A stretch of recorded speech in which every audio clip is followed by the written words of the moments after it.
Assalamualaikum warahmatullahi wabarakatuh. Selamat datang kembali di channel Hikmah Misteri. Dan tentunya masih bersama saya Mas Nara. Apa kabar kalian semua? Semoga selalu baik-baik saja, sehat badannya, dilimpahkan rezekinya, dan dihindarkan dari segala mara bahaya. Amin. Di kesempatan kali ini saya akan menceritakan sebuah cerita horor dengan judul Kembalikan Kepala Bayiku, melanjutkan dari part kemarin. Oke, seperti biasa sebelum ke ceritanya, bagi kalian yang belum subscribe channel ini, silahkan bisa subscribe dulu dan aktifkan lonceng notifikasinya agar kalian tidak ketinggalan cerita dari channel Hikmah Misteri yang akan selalu menggetarkan hati kalian. Dan jangan lupa juga untuk share and like. Oke, terima kasih, and so just try keep up with me.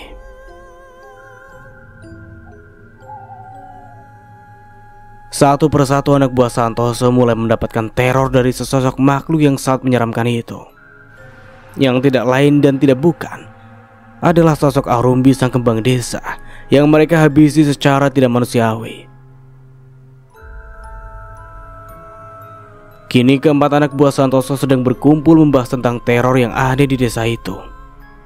Mereka takut sosok itu adalah wujud Arumbi yang ingin menuntut balas atas kematiannya dan juga bayi yang ia kandung.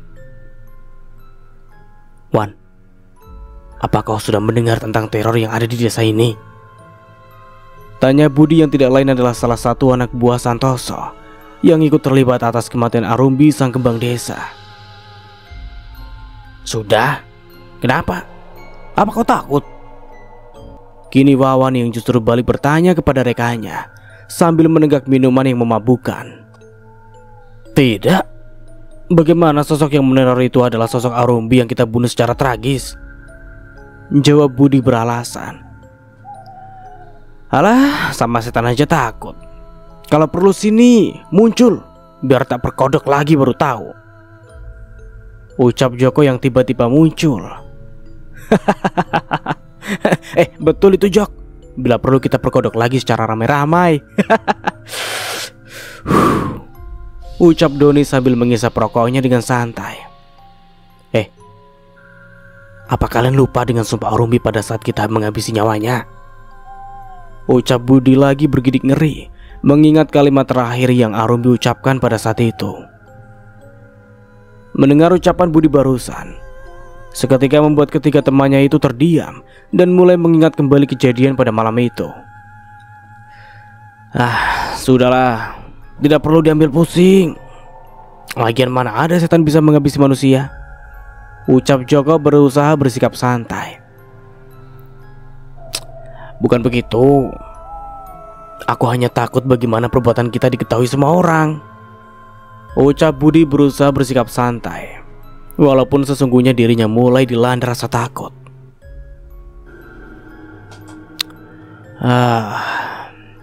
Rahasia ini akan tetap aman jika kau diam. Sudahlah, aku mau pulang. Istriku sudah pasti menunggu di rumah. Ucap Wawan yang mulai sempoyongan. Kau yakin mau pulang dalam keadaan mabuk seperti ini? Tanya Joko kepada rekannya. Iya, kenapa? Sudahlah, minggir. Aku mau pulang. Ucap Wawan lagi dengan tubuh yang sudah tidak seimbang. Belum sempat ketiga rekannya membalas ucapannya, kini Wawan sudah pergi melenggang dan melangkahkan kakinya dengan tubuh seperti terombang-ambing akibat minuman haram yang baru saja ia tenggak.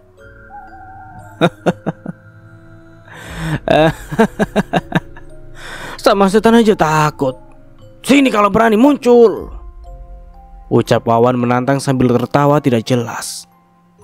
Tidak lama setelah berucap seperti itu, entah muncul dari mana, tiba-tiba ada seorang wanita cantik bertubuh montok dengan pakaian sedikit terbuka muncul di hadapan Wawan, membuat laki-laki mata keranjang itu tidak berkedip sama sekali sambil meneguk kesalifannya berkali-kali.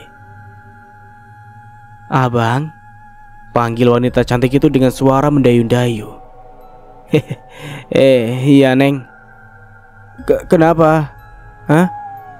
Jawab Wawan gelagapan dengan mata yang masih tetap melihat ke arah dada wanita yang memakai pakaian sedikit terbuka. Ningrum boleh minta tolong bang? Tanya wanita itu bergelayut manja di lengan Wawan, membuat laki-laki itu meneguk salivannya berkali-kali. Minta tolong apa, Neng? Tanya Wawan sambil sesekali menatap ke arah belahan dada. Tolong anterin Ningrum pulang, Bang, ucap gadis itu sambil mengelus tubuh laki-laki mata keranjang itu, membuat tubuh laki-laki itu bergetar senang. Mau diantar kemana, Neng? Tanya Wawan sempringat dengan pikiran kotorannya.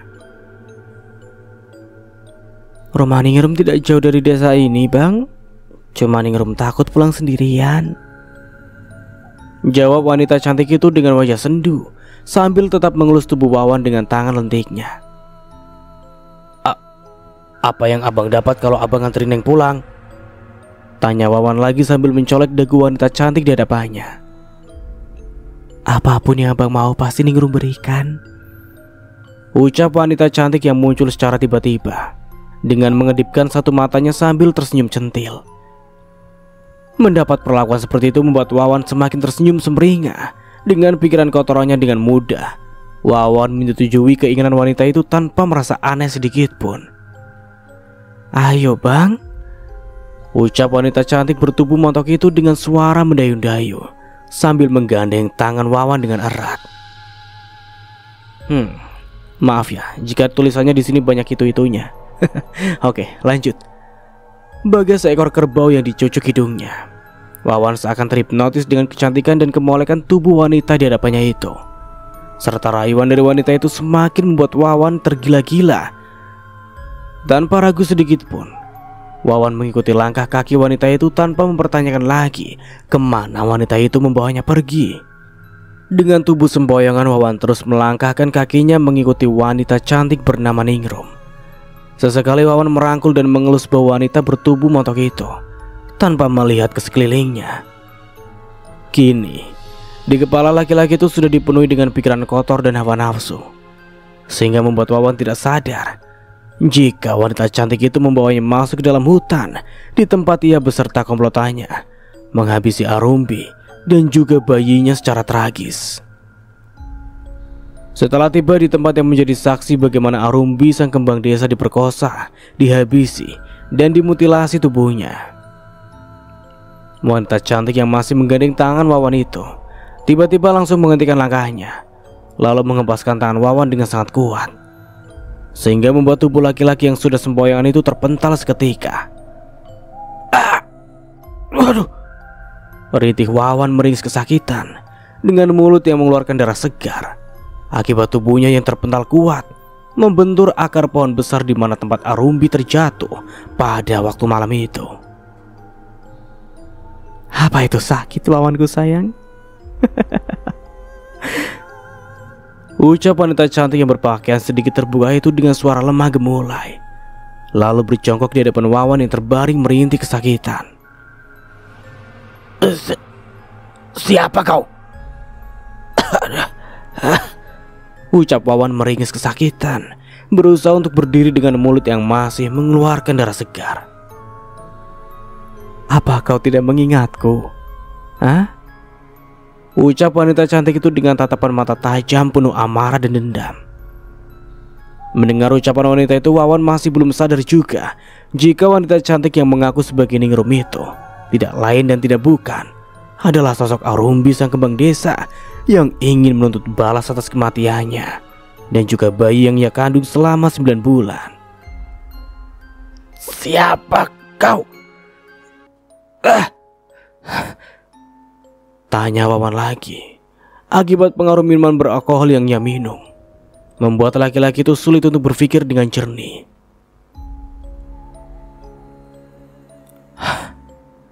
Apa kau sudah melupakanku? Hah? Wanita yang sedang hamil 9 bulan yang kau perkosa berkali-kali bersama teman-teman bajinganmu itu. Kau bunuh, kau tebas kepala bayi yang tidak berdosa itu, lalu kau mutilasi dan kau buang tubuhnya ke dalam sungai. Apa kau sudah melupakannya? Ucap wanita cantik itu penuh dengan penekanan di setiap kalimat yang ia ucapkan.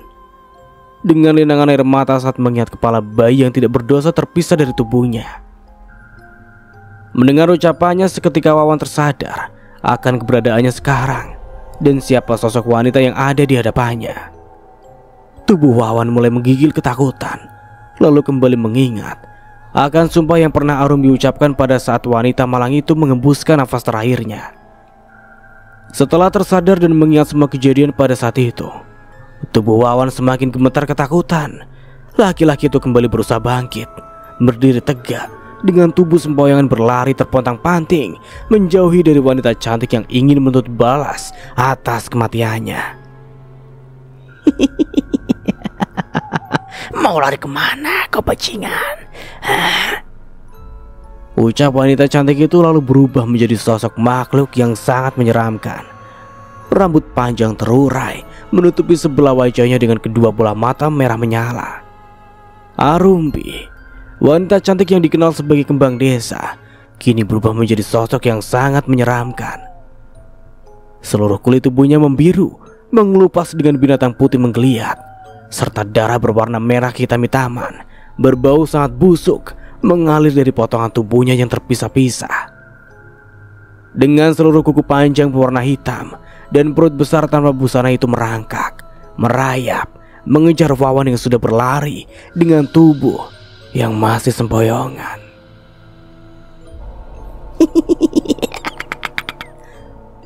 Terdengar suara tawa sosok Arumbi melengking, seakan bergema di dalam hutan lebat. Tolong! Teriak Wawan dengan kencang, sambil tetap berlari meminta pertolongan. Wawan terus saja berlari kencang. Namun anehnya, setelah berlari cukup jauh, Wawan justru kembali lagi ke tempat yang sama, di tempat ia dan komplotannya menghabisi Arumbi pada saat malam itu. Lalu tiba-tiba Wawan kembali terjatuh di tempat yang sama lagi, sehingga membuat perutnya kembali membentur dengan keras di akar pohon di tempat Arumbi terjatuh, membuat Wawan kembali meringis kesakitan, dengan darah segar kembali mengalir keluar dari mulutnya.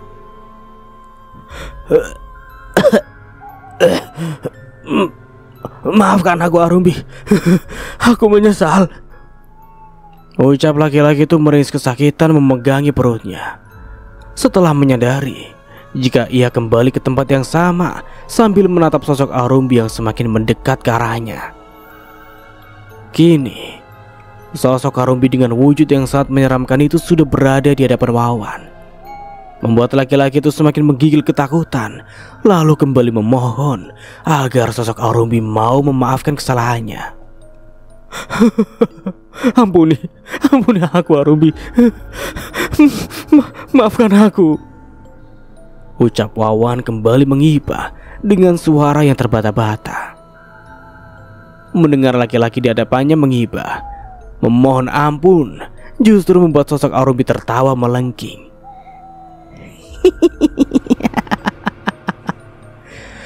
Tidak ingatkah kau dulu?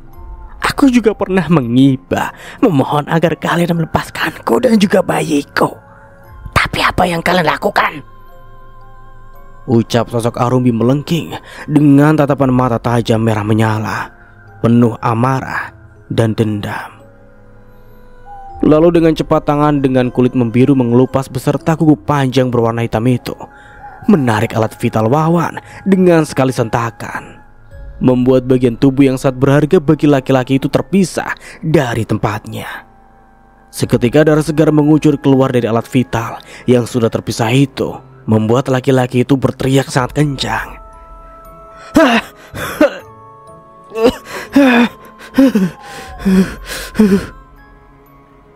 Melihat Wawan merintih kesakitan, sosok Arumbi semakin tersenyum menyeringai, lalu membuang alat vital yang masih berada di tangannya itu ke sembarang arah.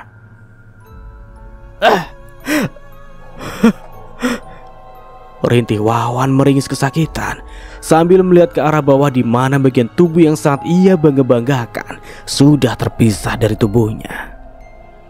Kau lelaki bajingan, kau tidak layak untuk hidup.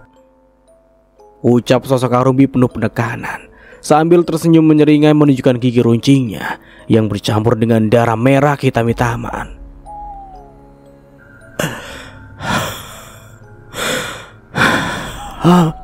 Ampuni, ampuni aku Arumbi. Aku menyesal. Ucap Wawan terbata-bata dengan nafas tersengal-sengal. Merintih bergerak ke sana kemari seperti cacing kepanasan akibat darah segar kembali mengucur deras dari alat vital yang sudah terpisah. Aku akan memaafkanmu jika kau bisa mengembalikan kebahagiaanku seperti semula dan mengembalikan kepala bayiku yang kalian tebas secara tidak manusiawi. Ucap sosok Arumbi tajam membuat mata berwarna merah itu semakin terlihat menyala-nyala. Maafkan aku, Arumbi. Lirih Wawan lagi melemah dengan nafas yang semakin tersendat-sendat. Mendengar suara Wawan yang terus saja menghibah, Arumbi merasa geram. Dengan cepat tangan berkuku runcing berwarna kehitaman itu mencengkram leher Wawan hingga membuat tubuh laki-laki yang sudah melemah itu terangkat ke udara. Dengan kuat sosok Arumbi mencengkram leher Wawan hingga kuku panjang berwarna kehitaman itu menembus kulit dan daging laki-laki yang sudah melemah. Darah segar kembali mengucur deras dari leher Wawan sampai dia kesulitan untuk bernafas. Lalu dengan tiba-tiba kepala Wawan jatuh terpental, terpisah dari tubuhnya. Melihat hal itu, sosok Arumbi semakin tersenyum menyeringai. Lalu setelah itu, sosok Arumbi kembali merangkak, merayap, cepat menyeret kepala Wawan hingga hilang ditelan kegelapan malam.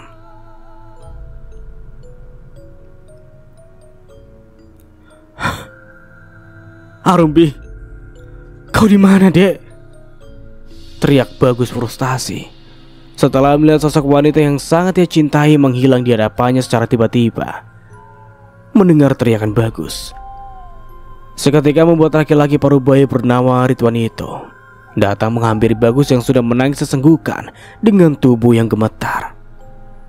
Bukan hanya rasa rindu yang Bagus rasakan, namun juga rasa takut akan kehilangan wanita dan calon buah hati yang sangat ia cintai. Bagus, ya Allah nak. Ucap laki-laki parubaya itu menghampiri Bagus, merasa iba dengan keadaan Bagus sekarang. Ridwan sangat tahu bagaimana perasaan Bagus terhadap Arumbi, wanita cantik yang dikenal sebagai kembang desa itu. Paman, ada apa ini? Tolong katakan padaku yang sudah terjadi selama aku pergi merantau. Di mana Arumbiku berada, Paman? Di mana? Ucap Bagus mengiba dengan tubuh yang terguncang. Mendengar dan melihat keadaan Bagus, Ridwan hanya bisa menarik nafas dengan dalam, lalu mulai mencoba untuk menjawab pertanyaan-pertanyaan yang selama ini Bagus lontarkan kepadanya. Baiklah, Paman akan menceritakan semuanya. Tapi kau harus berjanji setelah mendengar semuanya untuk tetap bersikap tenang. Jangan biarkan emosi menguasai dirimu. Ucap Ridwan lagi berusaha menjelaskan dengan tenang. Ridwan takut jika laki-laki muda di hadapannya semakin terguncang jiwanya setelah mengetahui segalanya. Jika boleh memilih, Ridwan tidak ingin menceritakan semuanya. Tapi Bagus berhak tahu atas apa yang sudah terjadi selama ia tidak ada di desa ini. Mendengar ucapan pamannya, Bagus hanya bisa marah dan kembali mendengarkan apa yang akan pamannya ucapkan dengan dada yang bergemuruh.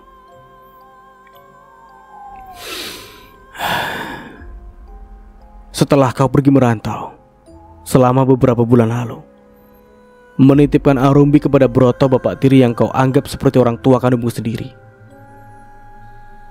Paman belum sempat untuk menjenguk keadaan Arumbi dan calon buah hatimu. Paman sibuk dengan urusan di desa ini. Terlebih lagi kau juga tahu apa tugas Paman setelah dipilih menjadi ketua di desa ini. Ucap Ridwan berusaha menjelaskan dengan setenang mungkin. Jadi, Paman tidak tahu apa yang terjadi dengan Arumbi? Tanya Bagus cepat. Ia tidak sabar mendengarkan penjelasan pamannya. Setelah Paman menyelesaikan pekerjaan di desa ini, Paman pergi ke rumahmu untuk menemui Arumbi. Tapi paman tidak menemukan siapapun di rumah itu, termasuk Broto. Jawab Ridwan lagi. Ya Allah, Dek. Kamu kemana?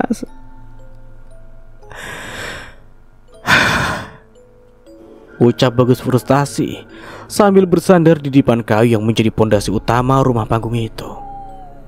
Melihat Bagus begitu frustasi, Ridwan kembali bungkam. Berat rasanya untuk melanjutkan perbincangan ini. Lalu apa yang terjadi lagi, Paman? Tanya Bagus lagi berusaha bersikap tenang. Meski dadanya terasa begitu sesak, seakan ada beban berat yang menimpa tubuhnya. Melihat tidak ada siapapun di rumahmu, Paman memilih untuk pulang. Namun ketika dalam perjalanan pulang, tidak sengaja Paman mendengar perbincangan warga desa tentang Arumbi dan bayi yang ia kandung. Ucap Ridwan lagi menarik nafas dalam sebelum kembali melanjutkan ucapannya. Apa yang warga desa ucapkan, Paman? Apa? Tanya Bagus dengan suara yang gemetar.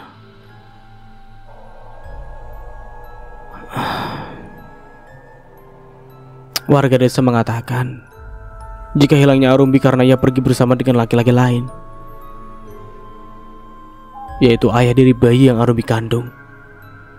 Jawab Ridwan lagi berusaha setenang mungkin agar keponakannya bisa menerima kenyataan pahit ini dengan ikhlas.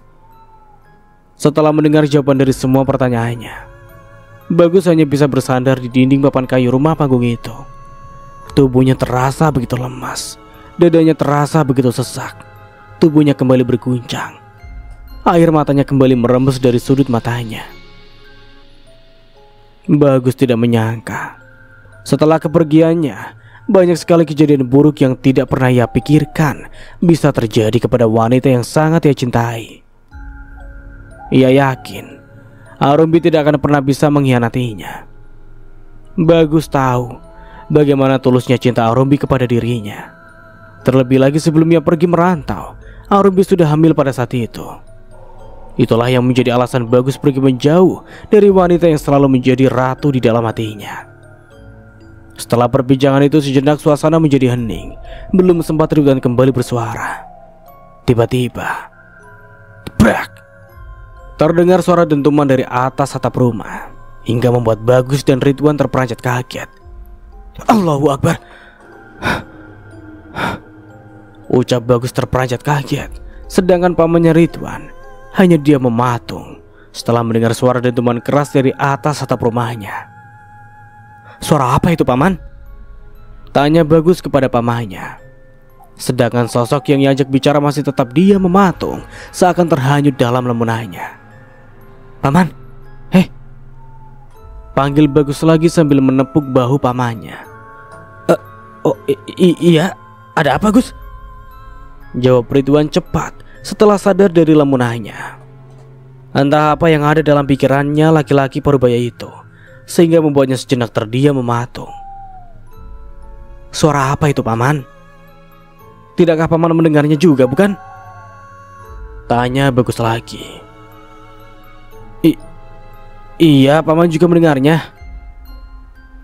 Ucap Ridwan gelagapan. Terlihat dari ekspresi wajah laki-laki parubaya itu menyiratkan sesuatu yang membuat Bagus merasa aneh dengan tingkah pamannya itu. Bagaimana kalau kita keluar mengeceknya, Paman? Usul Bagus lagi sambil tetap memperhatikan tingkah laku pamannya. Apa? Mengeceknya? Tanya Ridwan gelagapan sambil menelan salivanya dengan kasar. Ada apa dengan Paman? Kenapa setelah mendengar suara dentuman barusan, tingkah Paman menjadi sedikit aneh seperti ini? Apa ada hal lain yang Paman sembunyikan dariku? Tanya Bagus penuh selidik. Paman tidak apa-apa. Tidak ada yang Paman sembunyikan darimu. Lagi pula hari sudah mulai larut malam. Sebaiknya kita tidur. Kau juga pasti sangat lelah, bukan? Beristirahatlah. Besok saja kita lanjutkan pembicaraan tadi. Dan masalah suara yang kau dengar tadi lupakan saja. Anggap kau tidak mendengar suara apapun, jawab Ridwan setenang mungkin. Tapi paman, ucap Bagus lagi sebelum ia menyelesaikan ucapannya. Ridwan terlebih dahulu memotong pembicaranya. Besok saja, sekarang kau tidurlah. Titah laki-laki parubaya itu lalu beranjak pergi meninggalkan Bagus seorang diri di dalam ruangan. Mendengar ucapan pamannya, lagi-lagi Bagus hanya diam dan patuh atas apa yang pamannya titahkan kepadanya. Bagus sangat menghormati dan sangat mempercayai pamannya itu. Terlebih lagi, hanya Ridwan satu-satunya keluarga kandung yang ia punya setelah kematian kedua orang tuanya. Sedangkan Arumbi juga sama seperti Bagus. Kedua orang tua Arumbi juga telah lama meninggal. Setelah beberapa bulan Arumbi menikah dengannya. Arumbi adalah anak sematawayang, sehingga di desa itu ia tidak memiliki sanak keluarga lagi selain Bagus dan juga keluarga Bagus. Terlebih lagi jarak rumah yang jauh dari pemukiman warga dan dekat dengan kedalaman hutan semakin membuat Arumbi jarang bergaul dengan warga di desanya. Pagi ini, Bagus dan Ridwan dikagetkan dengan ramainya suara warga desa yang berada di sekitar rumah panggung itu. Entah apa yang membuat warga desa itu heboh di waktu sepagi ini, sehingga membuat pemilik rumah terbangun dari tidurnya, lalu pergi keluar memeriksa apa yang terjadi di luar rumahnya itu. Aduh Gusti, siapa yang sudah melakukan perbuatan sekeji ini? Ucap warga desa itu dengan heboh, bertanya-tanya atas kejadian yang sudah menimpa desa itu. Kasihan sekali, bagaimana kejadian seperti ini bisa terjadi di kampung kita? Ucap salah satu warga desa itu dengan prihatin. Namun tidak kalah ada juga warga desa yang bergidik ngeri melihat pemandangan mengerikan di depan matanya. Bagaimana tidak? Jelas di depan mata semua warga desa itu ada sebuah potongan kepala manusia dengan pemandangan yang sangat mengerikan. Kedua matanya memutih melotot ke atas dengan lidah menjulur dan mulut menganga mengeluarkan darah segar yang kini sudah mulai mengering. Yang lebih membuat warga desa itu kaget, potongan kepala manusia itu tidak lain dan tidak bukan adalah Wawan. Sosok laki-laki yang dikenal gemar berjudi dan juga mabuk-mabukan. Melihat kerumunan warga di desa depan rumahnya membuat Ridwan dan Bagus merasa penasaran. Lalu dengan cepat kedua laki-laki itu berjalan membelah kerumunan warga desa yang ada di depan rumahnya. Setelah membelah kerumunan dan melihat apa penyebab warga desa itu heboh di waktu sepagi ini, kedua laki-laki itu benar-benar dibuat kaget. Lalu tanpa sadar, mereka berdua saling lempar pandang dan kembali mengingat suara dentuman keras yang terjadi semalam. Melihat pemandangan mengerikan di depan matanya dan mengetahui siapa sosok di depannya, membuat Ridwan bergidik ngeri. Seketika wajah Ridwan menjadi pucat pasi dengan keringat dingin yang mulai bercucuran dari dahi laki-laki parubaya itu. Kematian Wawan dengan secara tragis benar-benar sukses membuat desa itu gempar. Warga desa bertanya-tanya, bagaimana bisa kepala Wawan tergeletak di depan rumah Ridwan, ketua di desa itu. Lalu di mana tubuhnya? Apa Wawan dibunuh oleh sosok makhluk yang sering meneror penduduk desa? Terlebih lagi istri Wawan mengaku jika sebelum kematian suaminya, Wawan sempat pergi keluar di malam hari untuk menemui teman-temannya. Atau kematian Wawan disebabkan binatang buas? Itulah yang kini menjadi pertanyaan besar warga desa itu. Tidak hanya itu, kematian Wawan semakin membuat desa itu. Tidak hanya itu, kematian Wawan semakin membuat desa itu mencekam. Teror demi teror terus terjadi di desa itu.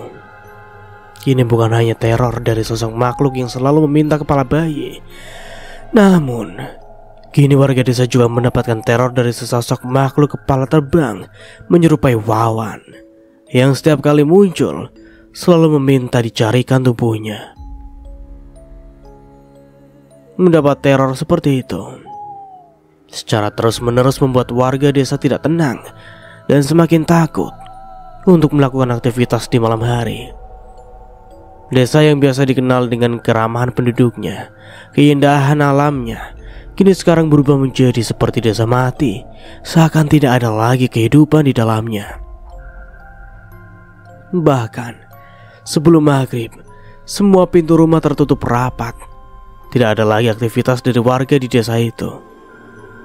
Tidak jarang ada juga warga desa yang pergi meninggalkan desa itu, memilih tinggal di desa lain agar terhindar dari teror sosok-sosok makhluk menyeramkan itu. Mereka bukan hanya takut mendapatkan teror, tapi mereka juga takut jika nanti akan ada lagi korban selanjutnya. Sama seperti Wawan yang mati secara tragis. Kematian Wawan benar-benar membuat temannya ketakutan setiap saat. Mereka selalu terbayang-bayang dengan sumpah serapah yang Arumbi ucapkan sebelum mengembuskan nafas terakhirnya.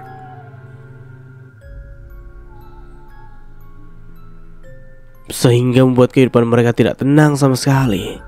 Apalagi setelah melihat kepala Wawan dengan ekspresi wajahnya semakin membuat mereka ketakutan. Mereka takut sosok Arumbi mendatangi mereka lalu menghabisi mereka, sama seperti saat menghabisi si Wawan. Jok, setelah mengetahui kematian Wawan, apa kau masih bisa merasa tenang? Tanya Budi dengan raut wajah yang mulai ketakutan. Alah, kau saja yang penakut.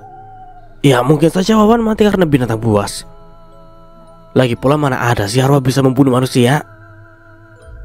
Ucap Joko berusaha bersikap santai. Meski sebenarnya ia juga mulai merasa takut atas kejadian tragis yang menimpa temannya itu. Sudahlah Bud, kau tidak perlu merasa ketakutan seperti itu. Wawan mati karena nasib buruknya sendiri. Jadi ya tidak perlu kau sangkut pautkan dengan kematian Arumbi dong. Timbal Doni lagi meski ia juga merasakan hal yang sama seperti Budi rasakan. Bayang-bayangkan kalimat terakhir yang Arumbi ucapkan pada saat itu, seolah selalu berputar di kepalanya. Bagaimana jika kematian Wawan ada sangat pautnya dengan sosok makhluk yang sering meneror desa ini? Gimana? Tanya Budi lagi kesal atas ucapan teman-temannya itu. Dek. Setelah mendengar ucapan Budi, kedua temannya itu hanya bisa terdiam. Tidak ada lagi percakapan dari ketiga laki-laki itu. Mereka hanya duduk terdiam terhanyut dalam pikiran masing-masing. Tidak lama mereka pun memilih untuk pulang ke rumah masing-masing. Tidak lama lagi malam pun akan segera tiba. Tak tak tak tak. Terdengar suara ketukan dari jendela kamar Joko, membuat laki-laki yang sedang tertidur lelap itu terbangun dari tidurnya lalu mengerjapkan kedua matanya. Siapa ini malam-malam seperti ini mengetuk jendela kamarku? Mengganggu orang tidur saja, ucap Joko kesal lalu kembali memejamkan matanya. Tok tok tok tok tok. Kembali suara ketukan itu terdengar. Namun kali ini sedikit terdengar kencang, membuat Joko kembali membuka kedua matanya. Woi, jangan buat aku kesal ya, ucap Joko memberi peringatan sambil tetap berbaring di atas tempat tidurnya. Tok tok tok tok tok. Kembali suara ketukan itu terdengar lagi, kali ini semakin kencang, sehingga membuat jendela itu bergerak-gerak seakan didobrak paksa dari luar. Mendengar dan melihat hal itu, Joko yang tadinya masih berbaring di atas tempat tidur langsung berdiri dari perbaringannya, lalu memperhatikan jendela itu dengan jantung berdegup kencang. Ingatan akan sumpah Arumbi dan kematian Wawan semakin membuatnya laki-laki itu nyalinya menciut. Joko hanya bisa terdiam di atas tempat tidur dengan keringat dingin yang mulai membasahi keningnya. Ketukan demi ketukan terus saja terdengar. Jendela itu terus saja bergerak hingga akhirnya brak. Jendela itu kini berhasil terbuka lebar. Kini terlihat jelas di depan mata Joko sosok makhluk yang selama ini dibicarakan warga desa berada tepat di depan jendela kamarnya. melihat sosok yang sangat menyeramkan di luar jendelanya. Seketika membuat tubuh Joko membeku. Lidahnya terasa keluh, pupil matanya melebar sempurna, dengan keringat dingin yang mulai bercucuran dari keningnya. Di depan matanya sosok Harumbi sang kembang desa kini hadir dengan wujud yang sangat-sangat menyeramkan. Tubuh Joko menggigil ketakutan. Rasanya ia ingin berlari keluar dan berteriak meminta pertolongan. Namun sayang, tubuhnya seakan terhipnotis sehingga membuat ia tidak bisa berlari kemanapun. Jangankan untuk berlari, bergerak pun ia tidak bisa. Sosok Harumbi dengan wujud yang sangat menyeramkan itu melihat ke arah Joko dengan tatapan tajam merah menyala. Dendam dan amarah terlihat jelas dari tatapan matanya. Dengan senyum menyeringai menunjukkan gigi runcing bercampur darah merah hitam-hitaman itu. Dengan cepat sosok itu merangkak dan merayap mendekati Joko. Mengetahui sosok menyeramkan itu mendekatinya semakin membuat Joko kalang kabut. Sosok Harumbi dengan wujud yang sangat menyeramkan itu kini berada tepat di depan matanya. Bau anyir darah bercampur bau busuk kini mulai menyeruak di indera penciuman Joko. Melihat Joko dengan wajah ketakutan itu membuat sosok Harumbi semakin tersenyum lebar menyeringai. Tiba-tiba dari sela organ intim sosok itu keluarlah bayi berlumuran darah merah tanpa kepala merangkak menaiki badan Joko. Membuat laki-laki itu semakin panik, ditambah lagi ingatan akan sumpah Harumbi dan kematian Wawan dengan cara mengenaskan. Kini membuat Joko semakin menggigil ketakutan. Bayi tanpa kepala itu terus saja merangkak naik ke atas tubuh Joko. Kini bayi berlumuran darah merah hitam-hitaman itu berada tepat di depan wajahnya. Darah merah hitam-hitaman terus saja mengalir dari leher bayi tanpa kepala itu, terus menetes mengenai tubuh Joko dan juga wajahnya. Bau anyir darah dan bau busuk semakin menusuk indera penciuman laki-laki malang itu. Tanpa Joko sadari, bayi tanpa kepala itu mencekik leher Joko, membuat tubuhnya mengejan kuat, membuatnya kesulitan untuk bernafas. Bayi tanpa kepala itu mencekik leher Joko dengan sangat kuat, membuat nafasnya kini semakin tersendat-sendat. Lalu tiba-tiba, "Lepaskan aku, sialan!" ucap Joko berteriak sebelum ia kembali tersadar dari mimpi buruknya. Setelah terbangun dari mimpi buruk yang terasa seperti nyata itu, Joko langsung duduk bangkit dari perbaringannya, mengelap keringat dingin sebesar biji jagung yang mengalir dari pelipisnya. Ia meraba-raba leher serta mengecek seluruh anggota tubuhnya. Takut-takut tetesan darah dari bayi tanpa kepala itu ada di tubuhnya. Wah, untung cuma mimpi, ucap Joko bernafas lega setelah memastikan tidak ada tetesan darah di tubuhnya. Tok tok tok tok. Baru sebentar laki-laki itu menarik nafas lega, tiba-tiba terdengar suara ketukan dari pintu rumahnya. Mendengar suara ketukan itu seketika membuat Joko terdiam. Ia kembali teringat akan mimpi buruk yang baru saja ia alami. Takutnya ketukan pintu itu bukan dari manusia, melainkan dari sosok Harumbi yang ingin menuntut balas atas kematiannya dan juga bayinya itu. Tok tok tok tok tok. Kembali suara ketukan pintu itu terdengar. Joko tetap diam, mendengar suara ketukan tanpa ada niat untuk membukakan pintu itu sama sekali. Sampai suara ketukan itu tidak terdengar lagi. Sejenak suasana menjadi hening. Joko yang tadinya diam dan terhanyut dalam pikirannya tiba-tiba terlonjak kaget. Tok tok tok tok. Terdengar suara ketukan itu lagi. Namun kali ini suara itu berasal dari jendela kamarnya. Mengetahui hal itu membuat Joko panik. Memikirkan tentang mimpi buruk tadi semakin menjadi-jadi. Berkali-kali Joko menelan salivanya, entah kenapa rasa haus kini seolah menggerogoti tenggorokannya. Tok tok tok. Jok, buka pintunya, ucap seseorang itu dari luar. Mendengar suara seseorang itu, barulah Joko bernafas lega. Barulah setelah itu Joko bergerak turun dari tempat tidurnya dan berjalan mendekati jendela kamarnya.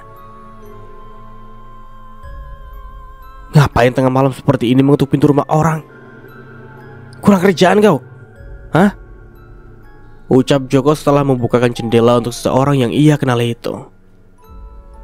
Anehnya, sosok yang ia ajak berbicara hanya diam dengan tatapan kosong, tanpa menjawab pertanyaannya sama sekali. Bud, kau kenapa? Kenapa kau diam? Dan itu lihat wajahmu, kenapa pucat sekali? Sakit kau? Tanya Joko setelah memperhatikan wajah temannya itu. Namun, lagi-lagi Budi tidak menjawab pertanyaannya sama sekali. Budi, kau kenapa? Tanya Joko lagi sambil tetap memperhatikan tingkah laku temannya yang kini menurutnya sedikit aneh. Ayo ikut aku, ucap Budi dengan suara dingin. Kau mau mengajakku kemana? Ini sudah malam. Tanya Joko kepada temannya itu. Aku ingin menunjukkan sesuatu kepadamu, ucap Budi lagi. Kau ingin nunjukin apa sih? Ini sudah malam, apa tidak besok saja? Tanya Joko lagi. Ayo ikut aku sekarang. Atau kau takut dengan sosok menyeramkan yang biasa warga desa ceritakan? Hah? Ucap Budi tersenyum miring. Mendengar ucapan Budi membuat Joko sedikit emosi. Lalu dengan cepat ia menyetujui keinginannya temannya itu, lalu mengikuti langkah Budi dari belakang. Dengan langkah lebar, Budi terus berjalan cepat mengajak Joko ke sebuah tempat. Lalu tibalah mereka di sebuah hutan yang sangat Joko kenal. Kenapa kau mengajakku ke sini, Bud? Tanya Joko keheranan. Aku ingin menunjukkan sesuatu, jawab Budi cepat dengan tatapan mata lurus ke depan. Ya tapi apa sih? Ini udah malam. Kenapa tidak besok aja? Tanya Joko lagi. Ini tentang Wawan, jawab Budi dengan suara dingin. Wawan? Apa kamu menemukan jasadnya? Tanya Joko dengan mata terbelalak setelah mendengar jawaban temannya itu. Tanpa menjawab pertanyaan Joko sama sekali, Budi terus berjalan memasuki kedalaman hutan, di mana tempat itulah yang menjadi saksi atas kebejatan yang sudah mereka lakukan kepada Arumbi dan calon buah hatinya. Sedangkan Joko terus saja mengikuti langkah Budi dari belakang dengan langkah cepat. Joko terus saja berjalan memasuki kedalaman hutan, mengikuti langkah temannya itu. Sesekali Joko harus berlari mengejar Budi, karena tidak biasanya Budi berjalan dengan cepat seperti itu. Joko benar-benar merasa heran dengan sikap temannya itu. Mungkin karena keadaan darurat, makanya Budi bertingkah seperti itu. Itulah yang ada di dalam pikiran Joko pada saat ini, meski ada keganjilan yang ia rasakan atas tingkah laku temannya itu. Setibanya Joko di hutan, suara serigala dan suara binatang malam kini mulai bersaut-sautan, seolah menyambut kedatangan Joko setelah kejadian pada malam itu. Kedua laki-laki itu terus saja berjalan memasuki kedalaman hutan di keheningan malam. Suara burung hantu yang terbang hinggap dari satu dahan ke dahan pohon lainnya, seakan mengikuti jejak kedua laki-laki itu dari belakang. Dan kini, sampailah mereka di sebuah tempat yang menjadi saksi bagaimana Arumbi sang kembang desa diperkosa, dihabisi secara tidak manusiawi, dimutilasi lalu dibuang tubuhnya ke dalam derasnya air sungai. Setelah sampai di tempat itu, tiba-tiba Budi langsung menghentikan langkahnya dengan tatapan mata lurus ke depan. Melihat hal itu, Joko semakin merasa aneh dengan tingkah laku temannya itu. Bud, kenapa kau mengajakku kemari? Apa kita sudah sampai? Lalu di mana jasad Wawan? Tanya Joko kepada temannya itu. Namun lagi-lagi Budi tidak menyaut sama sekali. hanya diam seperti patung dengan tatapan lurus ke depan. "Weh, Bud!" panggil Joko lagi sambil melihat temannya itu dari belakang. Budi tetap saja diam mematung. Lalu tidak lama ia kembali bersuara. "Kembalikan kepala bayiku," ucap Budi dengan suara pelan, namun terdengar sangat jelas di telinga Joko. Dek. Mendengar hal itu membuat Joko terbelalak kaget. Dengan jantung seakan terlepas dari tempatnya, Joko menelan salivanya berkali-kali, lalu berusaha memberanikan dirinya untuk kembali bertanya kepada temannya itu. "Apa yang kau katakan sih, Bud?" tanya Joko seakan ia tidak mendengar apa yang diucapkan Budi barusan. Budi tidak menjawab pertanyaan Joko sama sekali. Lalu tiba-tiba, krek, kretek, trek, trek. Budi menggerakkan kepalanya hingga memutar sempurna ke arah belakang, sedangkan tubuhnya menghadap lurus ke depan. Suara patahan tulang terdengar begitu nyaring di telinga laki-laki bernama Joko itu, membuat tubuh Joko lemas seketika. Belum lagi melihat wajah Budi yang kini pelan-pelan berubah menjadi sosok yang sangat menyeramkan, membuat Joko kini benar-benar menggigil ketakutan. Hingga ia beringsut melangkah mundur ke belakang dengan tatapan mata masih tetap menatap ke arah Budi. Melihat Joko ketakutan, membuat sosok yang menyerupai Budi tersenyum miring menyeringai, langsung menunjukkan gigi runcingnya. Darah merah kehitam-hitaman terus saja keluar dari sela-sela gigi runcingnya dan mengalir dari mulut sosok yang menyerupai Budi itu. Kini mata sosok yang menyerupai Budi itu berubah menjadi merah menyala, menyeratkan dendam dan amarah bercampur menjadi satu. Kulitnya pelan-pelan berubah membiru, mengelupas. Darah merah hitam-hitaman bercampur dengan binatang putih yang menggeliat keluar dari tubuh sosok yang menyerupai temannya itu. Dan lalu terlihatlah wujud asli dari makhluk menyeramkan yang menyerupai Budi itu. Nafas Joko seakan tercekat. Tubuhnya terasa begitu lemas. Ia tidak menyangka sosok yang ia kira temannya itu tidak lain dan tidak bukan adalah sosok Arumi yang ingin menuntut balas atas kematiannya. Pelan-pelan sosok menyeramkan itu bergerak mendekati Joko. Mengetahui hal itu membuat Joko semakin panik kekalang kabut. Ia benar-benar tidak menyangka sosok yang selalu warga desa ceritakan dan selalu meneror warga desa kini berada tepat di depannya. Pergi kau, pergi, ucap Joko gelagapan dengan wajah ketakutan. "Kau harus membalas semua rasa sakit yang telah kau berikan kepada aku. Kau telah membuatku dan calon bayiku berpisah dengan laki-laki yang kucintai," ucap sosok Arumbi yang kini terus saja mendekati Joko dengan tatapan tajam merah menyala. "Pergi kau, dasar setan sialan," ucap Joko panik sambil tetap melangkah ke belakang. "Kau harus menanggung semua perbuatan bejatmu itu. Orang sepertimu layak untuk mati," ucap sosok Arumbi dengan suara penuh penekanan. Joko terus saja mundur ke belakang sambil matanya tetap awas melihat ke arah yang sosoknya sangat menyeramkan itu. Dan lalu brak, Joko terjatuh, terjengkang ke belakang. Tubuhnya ambruk ke tanah hingga membuat kepalanya terbentur keras ke sebuah batu besar.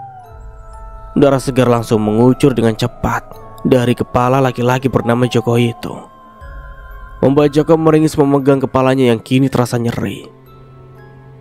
Melihat hal itu, sosok Arumbi hanya tersenyum lebar menyeringai. Dengan tubuh sempoyongan, Joko kembali berusaha berdiri. Lalu dengan langkah tertati-tati, Joko berusaha berlari meninggalkan kedalaman hutan itu.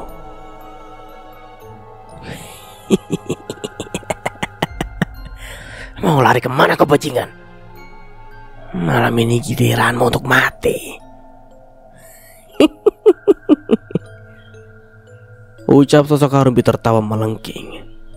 lalu kembali menatap tajam ke arah Joko yang kini mulai berlari dari hutan itu. Tiba-tiba tangan dengan kulit membiru mengelupas itu bergerak memanjang, menarik kaki Joko dan membuat tubuh Joko terpental kuat membentur pohon besar, hingga membuat laki-laki itu merintih kesakitan, memuntahkan cairan berwarna merah dari mulutnya. Dan sampai di sini dulu ceritanya. Nantikan kelanjutan ceritanya di part berikutnya. Dari saya mohon maaf bila ada salah kata atau dalam penyampaian cerita. Akhir kata, wassalamualaikum warahmatullahi wabarakatuh. Sampai jumpa di video berikutnya. Bye bye.